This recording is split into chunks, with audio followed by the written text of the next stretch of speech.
আজ আমাদের গন্তব্যস্থান হায়দ্রাবাদ। এই ভিডিওতে আমি আপনাদেরকে হায়দ্রাবাদের হুসেন সাগর লেক এবং লুম্বিনী পার্ক ঘুরিয়ে দেখাবো।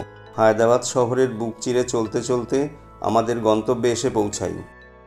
লেকের পাড় থেকে হুসেন সাগরের দৃশ্য নয়নাভিরাম, সান্ধ্য ভ্রমণের আদর্শ পরিবেশ।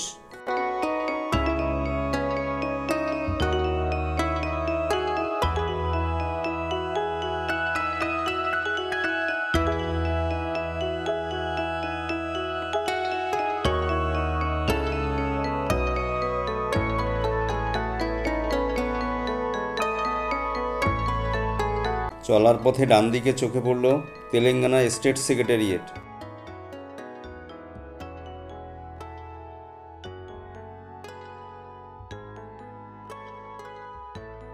রাতের আলোতে আলোকিত হয়ে উঠেছে হুসেন সাগরের চারিদিকের এই পরিবেশ।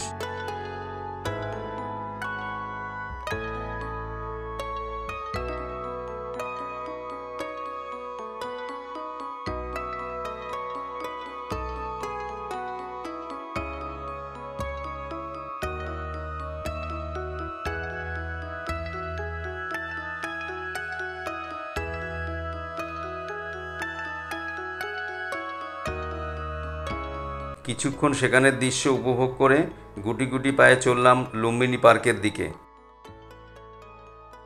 লুম্বিনী পার্ক সকাল 9টা থেকে রাত 9টা পর্যন্ত খোলা থাকে। পার্কের এন্ট্রি ফি পার পারসন 20 টাকা।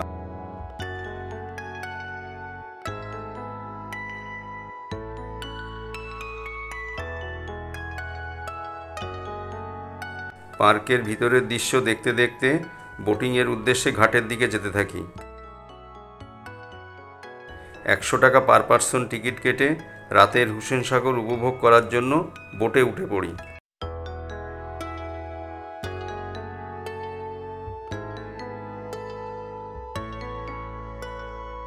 হুসেন সাগর লেকের মধ্যমণি 320 টনের বিশ্বের সর্ববৃহৎ মূর্তি রয়েছে ভগবান বুদ্ধের।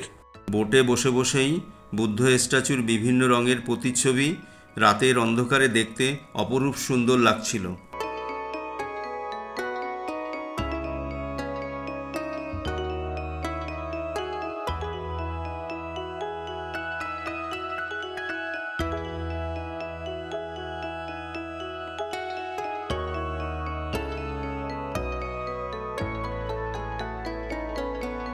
চলতে চলতে বুদ্ধ পার্কে এসে আমাদের বোট থামে। বোট থেকে নেমে আমরা চারিদিক ঘুরে ঘুরে চোখের সামনে বুদ্ধ স্ট্যাচু দর্শন করে বাড়ির পথে রওনা হলাম। ভিডিওটি ভালো লাগলে লাইক, কমেন্ট ও সাবস্ক্রাইব করে পাশে থাকবেন।